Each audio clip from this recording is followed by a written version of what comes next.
Bitcoin is a hedge against central bank printing and so on. But this hedge really works like if it's permissionless, if you don't have to ask the permission to anyone to actually own this value. So that's why I think like self-custody is paramount. With self-custody, you really own your value and you are the only one able to like make a transaction and you are the owner. You have permissionless money.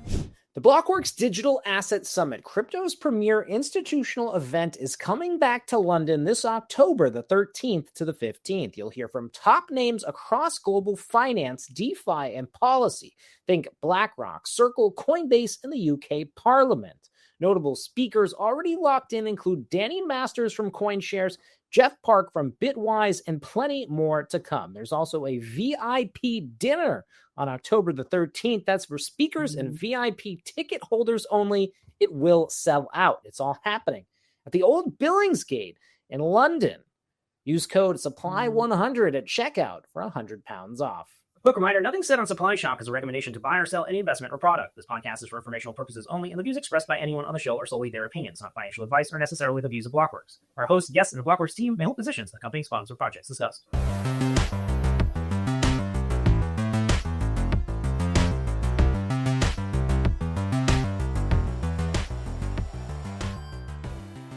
Hey everybody, Pete Rizzo, the Bitcoin historian on X, here with another great episode of Supply Shock. We've got Charles Guillemet, CTO at Ledger, one of the leading companies at the vanguard of helping the world self-custody and custody their Bitcoin. Of course, myself, a Ledger user for many years, a key part of my self-custodial Bitcoin wallet setup. So happy to have them here to talk about the latest and greatest of what's going on in the world of Bitcoin. Charles, welcome to the show. Hi, Pete. Thanks for having me. It's a pleasure. So, Charles, we're chatting a little bit about this backstage. It does feel like times are changing, that there was, sort of a kind of big push within the Bitcoin movement towards self-custody. When I joined the Bitcoin movement, that was sort of the best practices and advice that you should hold your own keys, kind of take charge of your financial life. Through Bitcoin, today, we're seeing custody emerge in a variety of ways. Custody through things like public companies that are custodying on behalf of users that have complex shareholder agreements. We're seeing multisig offerings, that promise to help you as an individual kind of spread out your custody and reduce your risk there. I was wondering if you can give us a high level, your thought on the state of Bitcoin custody today. I completely agree. I feel like this cycle is different. It feels different from the previous ones, and mostly because of this like financial adoption, traditional finance adoption, and it comes like in two different ways for me. On one side, you have like traditional finance, like wrapping blockchain product into like traditional product. This is what we have with ETF, with Bitcoin Treasury Company.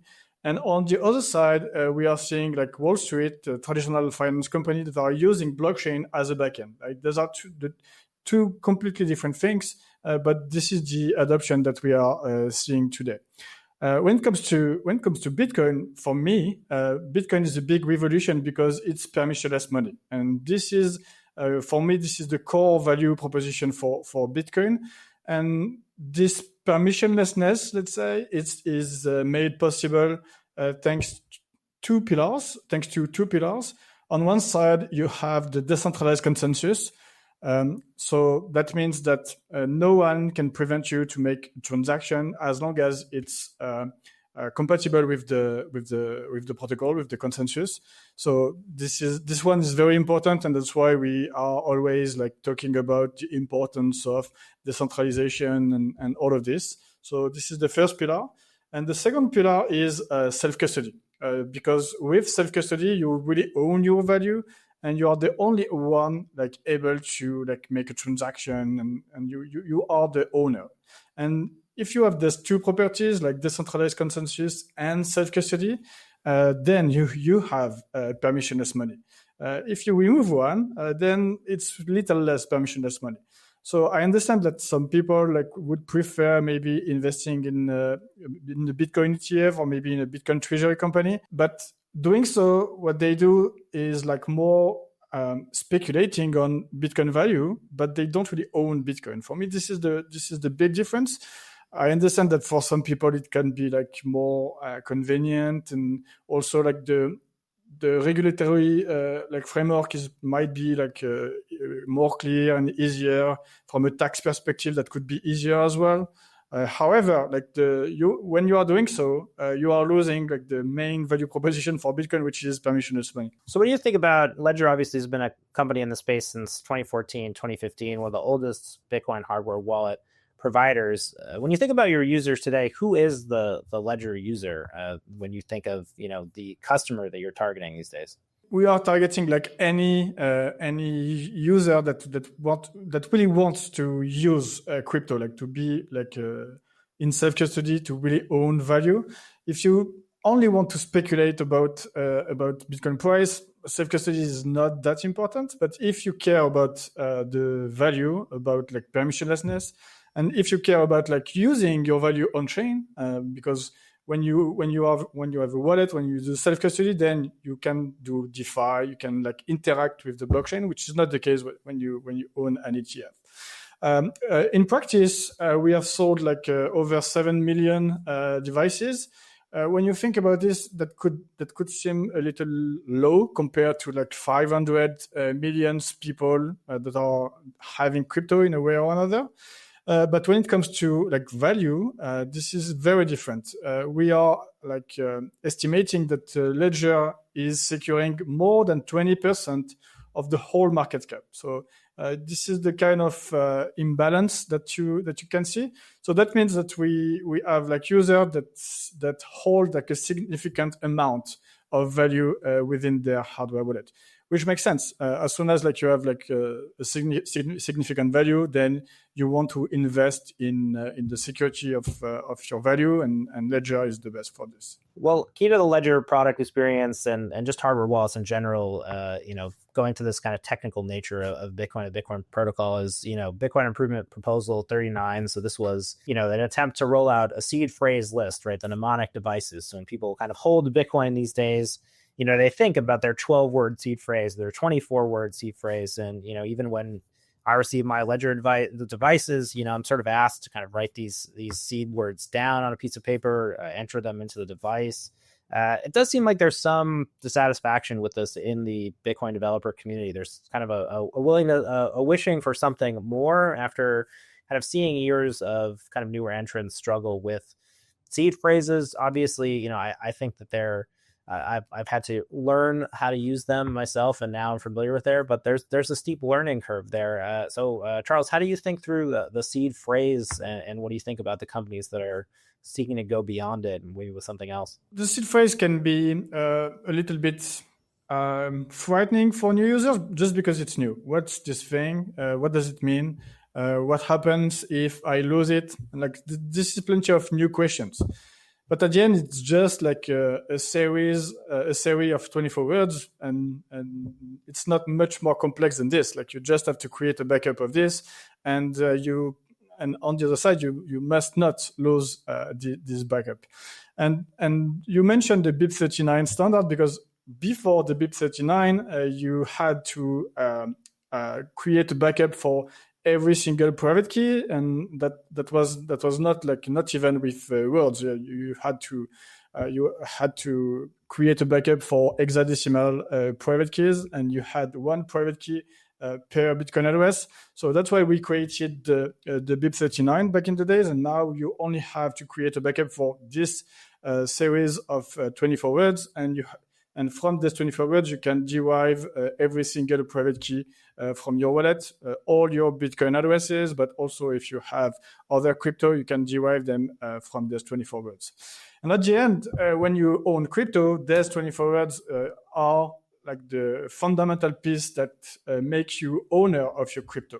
So that means that if ever you lose your hardware wallet, or if your computer is lost or formatted or anything, like if you still have your 24 words, then you still have access to your wallets. At the same time, if an attacker is able to get your 24 words, then he can prove that he owns the Bitcoin that you own. So at the end, he will be able to steal your value, and there is nothing that you can do against this because like blockchain are immutable. So that's why like there's 24 words and the backup is fundamental. And as you said, it can be a little bit cumbersome, difficult to understand. So that's why we did like plenty of innovation at Ledger in order to make this process as easy as possible. 2 years ago, we announced and created Ledger Recover. It created some drama in the Twitter sphere, let's say. However, I think it's a great product, and it allows you to create a distributed backup into like 3 different entities. And whenever you want to recover, you just have to prove that you are yourself, and then you get back your 24 words. Again, it's an optional service. It's an optional and paid service. So if you don't want to use it, there is no obligation. I think it's mandatory. But it's a good option for newcomers, at least, that might not be at ease of creating a backup of their 24 words. More recently, during the summer, we announced Ledger Recovery Key, which is simply like an NFC card like this. And when you are creating your wallet with your 24 words, so this is a Ledger Flex. So whenever you initialize your Ledger Flex, the device will generate a series of 24 words. And then you will be able to create a backup of these 24 words within this little NFC card. What you will do is create a PIN for this specific card. Then you generate your 24 words in this device, and you create a backup just by tapping the recovery key card behind the Ledger Flex, and that's it. You can put this like in a safe at the bank or in wherever you want, and whenever you want to recover, you just have to do the same process. Meaning that you enter the PIN to unlock this little card, you tap, and then you recover your wallet within this device.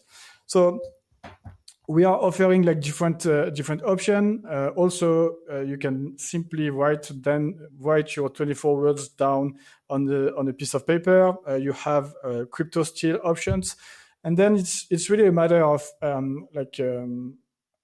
depending on what's your threat model, depending on how much redundancy you want, and all of this, then you will be able to create your own backup strategy using these different options. So this is what we are doing, and I really think it's important to keep the 24 words, mostly because this is the only interoperable way to manage your wallet. Meaning, like you are a Ledger user, you are happy with Ledger, but for some reason tomorrow Ledger disappear. If you don't have your 24 words, how do you recover your wallet? You simply can't. So that's why it's important to have like an interoperable standard, and the 24 words is the standard. So that's why it's really important to keep them. Sometimes you have like some companies that are trying to like hide the complexity of those 24 words, but it always comes with plenty of drawbacks. Either you are locked within like their solution and you have no way to recover with another wallet. So that what happens if they disappear? You lose access to your funds. So it's not a good thing. And sometimes also, and I think this is the recent option that MetaMask has announced. Now you can create a wallet just with a password and like your Google login.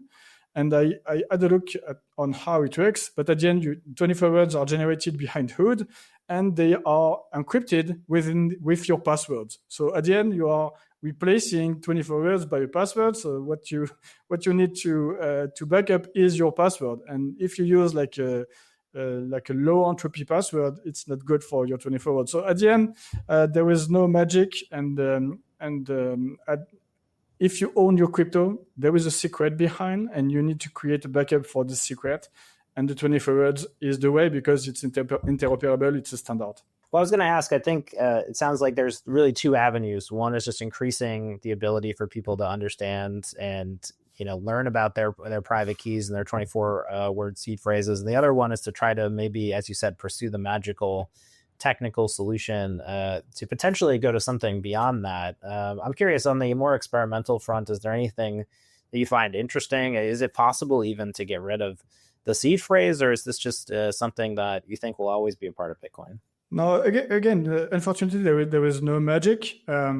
If you own your crypto, that means that you know a secret that allows you to prove that you own the crypto.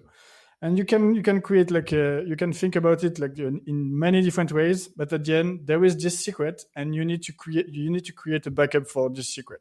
So we have created different options with Ledger Recover, with Ledger Recovery Key, but at the end it's always about securing this secret. And again, I was mentioning MetaMask, but at the end in the MetaMask backup, you are replacing a secret by another. Sometimes you have different options. Sometimes some people are using MPC, but in MPC there are secrets. Also, there are not seed phrase because they are not interoperable, but they are secret. You have a secret in your phone. There might be a secret on a server, and so on. It really depends on the setup. But when you do MPC or multisig with a third party, at the end you don't. You don't completely own your value because you depend on someone else to spend your value. So you're losing a little bit of permissionless money, as I was saying before.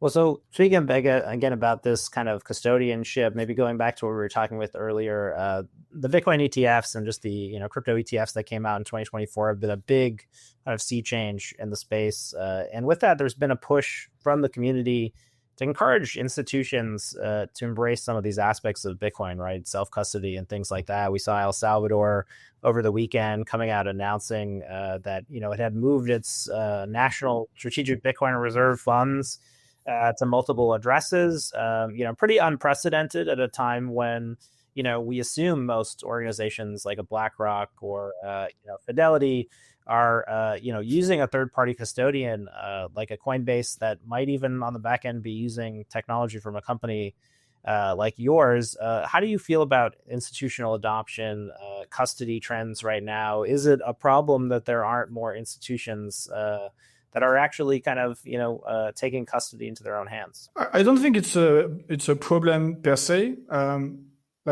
Just as a user, I think if you really like believe in like a Bitcoin value proposition, like self-custody is not an option. However, like there is a demand for this ETF. Like the figures are very clear. The ETF is a very big success, and there is no debate on that.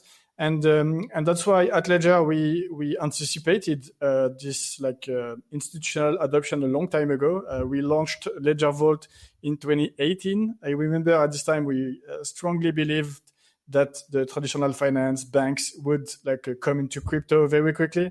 We were a little bit early because it finally happens 7 years after.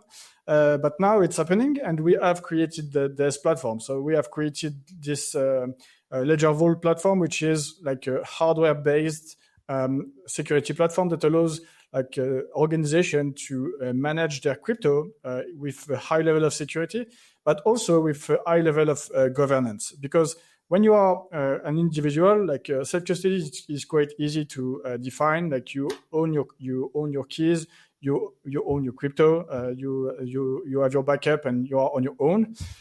But when you are an organization, you want to avoid that one people in the organization to have a full access to all the funds of the organization. So that's why governance is paramount in this context. And we have created Ledger Vault for this. And the idea of Ledger Vault is to allow organizations to create their governance framework. So they will be able to say this specific account can be accessed by this list of people. And if they want to move Bitcoin from this account, they can do up to 1 Bitcoin a day to this specific address. And if they want to move more value per day, then they will need to gather 3 approvals out of 5. One of them must be the CFO. like this kind of governance rules can be implemented within Ledger Vault, and it's up to the organization to decide what's the governance that fits with the daily operation of this organization. So this is what we created with Ledger Vault. The operator of this platform are provided with a Ledger security device so that they can verify on device what kind of transaction they are about to approve. And when the governance is met, the vault has gathered like 3 approvals on device, then it will be able to sign the specific transaction. On top of Vault, we have created TradeLink, and TradeLink is like an off-exchange trading solution. So if you are like a big hedge fund and you want to trade with, let's say, Bitfinex without having a counterparty risk, then you can use TradeLink. And what you will do is to pledge some value on the platform, and then you will do like plenty of trading with Bitfinex. And at the end of the period, maybe at the end of the day, we will do like a netting and settlement and completely settle the position for each side, like for Bitfinex on one side and for the hedge fund on the other side. So we have like this offering for traditional finance and institution organization and they have like different needs. And what we are providing is a technology platform that allows them to do self-custody with governance and high level of security. Interesting. Well, we're going to be seeing, I think, a lot of new entrants looking for solutions like that, especially, Genius Act passing just a month ago. We should be seeing a number of financial institutions coming out and saying they're going to start offering, Bitcoin as part of their product, or stable coins as well. We've seen Wells Fargo, the likes of those kind of institutions come out, JP Morgan as well. Are you worried about what that experience looks like, from a product perspective, whether this just becomes kind of, you have Bitcoin next to your bank account and there isn't really maybe a good way for users to understand that they can take self-custody of these assets? So again, if we go back to the ethos of Bitcoin and everything, so I think like this institutional adoption has plenty of benefits. And first of all, it legitimates the Bitcoin and the ecosystem, because if you remember, like only 2 years ago, like Bitcoin was still something for criminals, something bad for the climate and all of this. Whenever BlackRock is getting interested in Bitcoin, all of a sudden, all this narrative is disappearing. So at least we have won this battle of narrative. And 2 years ago, we couldn't even imagine that we would have like this Genius Act and that the regulation in the US at least would be like so in favor of crypto. So I think there are plenty of benefits, and also like a user that is using maybe Wells Fargo and just have like Bitcoin in the UI, but he is not in self-custody. At some point, it allows him to have like a closer touch with Bitcoin, and maybe on the longer run, he will understand that self-custody is paramount in this context and move towards self-custody. So at the end, I think it's good for for education, for awareness, so that anyone is a little bit more aware of what Bitcoin is. And because at the end we are still early. Now we are more and more people are talking about Bitcoin, but there was still a lot of a big journey so that they actually understand what Bitcoin is.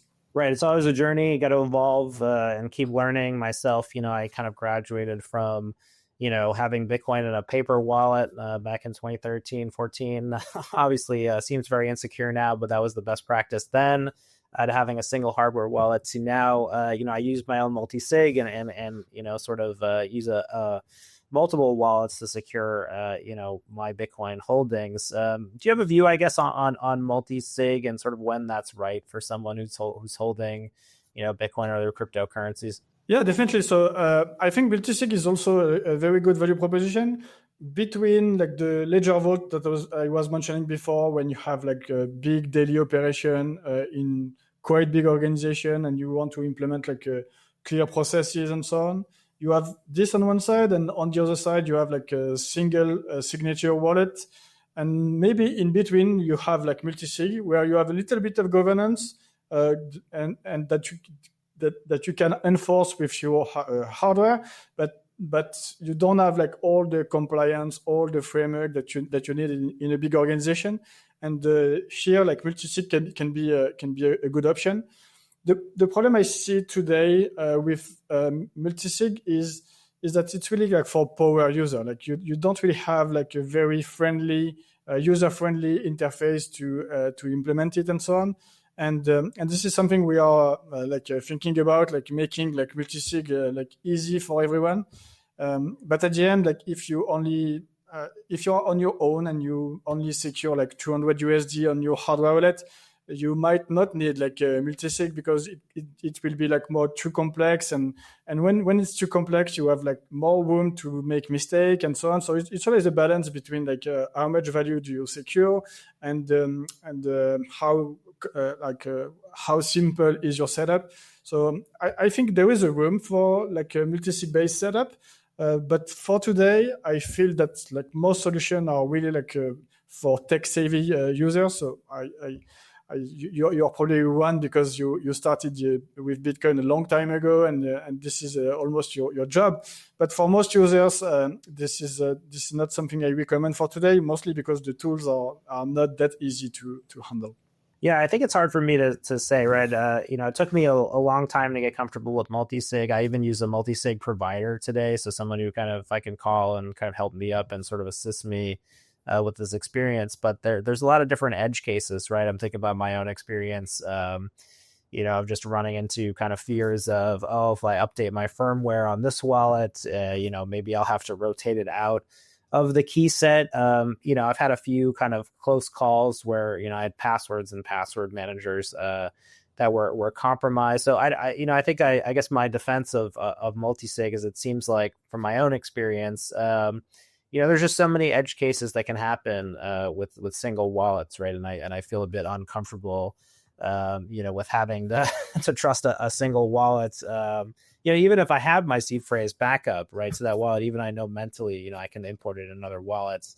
I think a lot of times where you're kind of designing the product experience, you're kind of controlling for your own kind of fear and your own ability to navigate the setup, right? And so it's a psychological problem as much as a technical problem. Yeah, totally. And this is why like we are trying to provide plenty of different tools for users. We are a little bit opinionated, like we don't want to be completely agnostic, and there is the normal path when you are using a ledger, and if you are like a regular user, the normal path is really good. But there are also like more options, and for instance, like multisig is very well supported on ledger devices, but this is not the normal path. We are supporting it very well, but it's not the normal path. And same applies with passphrase. I'm often asked about passphrase. Is it a good tool or anything? For most users, it's not, because they will forget their passphrase and they will lose access to their wallet. So it really depends on what's your setup, how comfortable you are with it, what are your threat model, and everything. So that's why we have like this normal setup that should be like perfect for 95% of users, and we have like several different options that are more like suited depending on your use case and comfortable you are with like more enhanced options. So I got to ask, I try to do a good amount of evangelizing with friends and family in my personal life. And one of the tough things is always, gifting them Bitcoin, trying to figure out how to go through that. I think most of my wedding gifts have been open dimes that, I hope that someone will call me at some point and ask me to help them recover. But, there's some comfort there in knowing that, I don't have the private key and they have a physical device. So I'm just curious, what do you think the best practice are when you give Bitcoin to people that what's the best practices these days? How do you best ensure that Bitcoin is going to get to recipient? It's pretty difficult. Yeah, no, definitely. I also do some gift to my friends and family, and obviously I give them like a hardware wallet.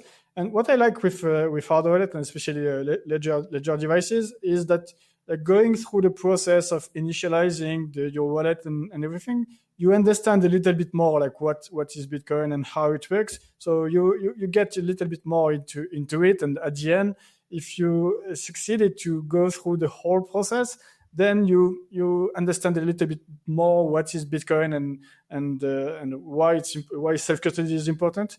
Really more than if you get like an ETF on your Fidelity account. In this case, like you don't really feel what Bitcoin is. And by the way, there is another thing like which is really nice with hardware wallet is like Bitcoin is something that is completely digital and that you can't touch compared to gold. For instance, you can invest on gold on Fidelity also on ETF and so on, but you know that gold is something that you can touch. And hardware wallet is something that you can touch, where like mentally you think your Bitcoin are inside. They are more on the blockchain, and inside you have the private keys proving that you own them. But however, it makes your Bitcoin tangible, and this is something like from your like mental model that can be helpful to understand Bitcoin. So it sounds like the answer there is you gift the hardware wallet and then you send the Bitcoin after that experience. Exactly. Interesting. I'll have to try that one out. Obviously, give me an address. Just give me an address. Oh, yeah. Right. Yeah. Okay. So, curious, with, kind of the theme here being how custody is evolving, Ledger Stacks was kind of a big push, for the company into something where, almost there was this idea there would be sort of a handheld device, maybe that looked like a smartphone or that had some sort of kind of glossy experience, for kind of the end user. Where are you guys in thinking about that journey and just how usable kind of the actual wallet, will be? You mentioned kind of like the benefit of holding a physical device. Totally agree. It seemed like Stacks was a kind of an attempt to kind of really push, just how feature rich you could make that device. How are you guys thinking about it? So yes, first of all, like it's really like a new generation device and so on. But mostly you have a bigger screen, and from a technical standpoint, it makes things like easier because like at the beginning, like Bitcoin was mostly send and receive, and that's it. And after that, like we started to add like more scripts and so on. And it's even more the case when it comes to other blockchains, such as like Ethereum. When you interact with Ethereum, it's not only about like send and receive, but you can like interact with smart contracts, and they can be like arbitrarily complex. So having a big screen so that we can like display on device what kind of transaction you're about to do is something that is really important. And from a technical standpoint, it's not really easy to like be able to understand every single type of transaction, but we have created like a big framework that really is this process. And now when you are using like this kind of devices, whenever you are interacting with Aave or like any DeFi dApp, then you can verify on the screen like that you are supplying like 0.5 wrap Bitcoin or whatever value on Aave, and then you can verify on device that this is the transaction that you are about to sign. Additionally, we have created a new feature that's called like transaction check. The principle of this feature is to do simulation of the transaction before they are happening. And what we are doing is the following: just before you sign your transaction, the raw transaction is prepared. Then it's sent to a third party that are analyzing like the risk for the specific transaction. So it can detect like a address poisoning attack, and we are seeing plenty of them. It can detect like a Bybit type of attack, like a smart contract attack and this kind of thing. And right before like signing the transaction, on the device, it will be displayed a risk assessment for the specific transaction. So if there is no risk detected, like nothing is displayed. Otherwise, you might have like a critical risk detected, and it's up to you to decide if you still want to sign this transaction or not. So this is the type of new feature that are possible with these new devices, and that were not possible before. Also, we are also investing in on-chain identity, and on this we are supporting passkeys, and there's new there's new protocol. We are seeing more and more blockchain that are willing to create like identity protocol on chain. We will see which one we integrate, but we also think it will be a big part of the user journey in the near future, and you will be able to secure your identity, or at least your credentials and attribute within this device. So this is what we are working on these days. Interesting. Yeah. Well, zooming out, as we kind of wind down the conversation, I was curious to ask where you think things are going. So it sounds like you're saying ID is going to be a big part of the device. You expect these devices to kind of, still kind of have this feature-rich user experience. And then the seed phrases also, it sounds like you think are still going to be around. We might be able to obfuscate them, but always going to be a part of the experience. So maybe, 5 years from now, well, I guess maybe even I'm just adding some extra context for the listeners at home. I think earlier in the Bitcoin story, right, it was always kind of assumed that eventually the Bitcoin hardware wallet and the smartphone would kind of merge, right? You'd have this kind of moment where, these two things would come together. And I remember as far back as, 2013, 2014, people saying, oh yeah, hardware wallets, that'll be on your phone. That'll be part of the device. Do you think that they will still be separate? Or do you think that we'll get towards something that looks more integrated into kind of devices that people use every day? Today you have there's a nice smartphone device that have a great UX, and this little device that has a high level of security. And what we would like to do is to merge the two into the same device, so that you have your phone with a great UX, but you would like to have like ledger type of security within your mobile phone. Unfortunately, today, from a technology standpoint, it's not really possible because in these devices, in these phones, you don't really have access to the secure element so that we can load you with our own code and everything. But mostly, you have a problem when it comes to the trusted display. Because whenever you want to sign a transaction, you want to be able to verify on the screen that you are actually signing the transaction you intended to do. And if there is something different that is happening under the hood, then you have a problem. What makes this secure, on top of like the secure element and everything, is the fact that the attack surface is very small. You don't have an Android phone around it with plenty of application and so on. So today we have like a technology issue if we want to like put like a ledger type of security within those phones. However, at Ledger we have worked on technology like enablement that will allow us in the future to like put ledger type of security within a smartphone, and we have filed for like different patents. So we own today the technology that allows us to create like a mobile phone with like ledger security inside. However, like Ledger is not a mobile phone manufacturer, so we are not making phone.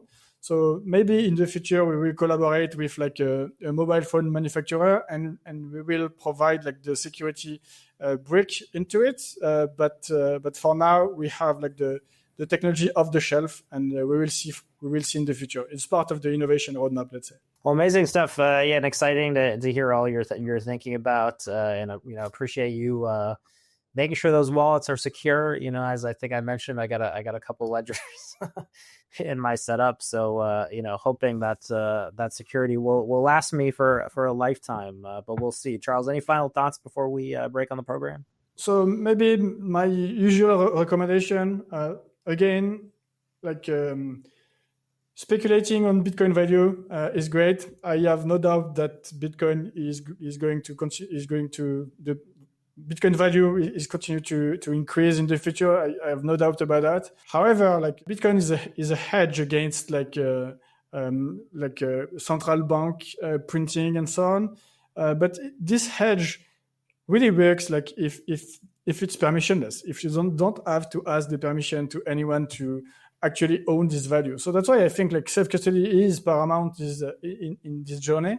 And we shouldn't forget this just because like there was this shiny shard that makes you rich in the future. Also, like if you really want to have a real powerful hedge, like self-custody is important. And in order to implement self-custody properly, you will need a hardware wallet. I will recommend the Ledger One, obviously. You will need like a proper backup and probably several different backup. You will also have like to verify your backup regularly. I always recommend like training yourself once a year, something like this, to recover your backup to make sure that it actually works. And also it makes you like more at ease with using your backup. And finally, whenever you do a transaction, like always verify on the screen what kind of transaction you are signing, because it might be the transaction you wanted, but it might be a different one. So this is something important, and that's why these devices have a screen. So that will be my recommendation. And things are changing fast. I mean, who knows? We've got tokenized equities now. Maybe you'll have a self-custody IBIT in your in your ledger at some time soon. So it should be fair, yes. Lots of things to self-custody these days. If we start tokenizing like IBIT ETF on chain, and you can self-custody the token that represent the ETF, that's fun. It's happening, right? It's happening in real time. Charles, appreciate you for being on the program. Everyone, if you go check out Ledger, definitely recommend the product. It's something that helps my own security setup. So, Charles, again, thanks for being on the program. We'll be headed out to London. So anybody who's following Blockworks, to the blockworks.co/events, Digital Asset Summit London coming up. Of course, be a thriving conversation about self-custody, institutional adoption, and all the hot topics of the sector of crypto and the traditional financial system. I'll be bringing a Bitcoin perspective there to the programming, so go on and get your tickets. For now, this has been Supply Shock, a Blockworks podcast.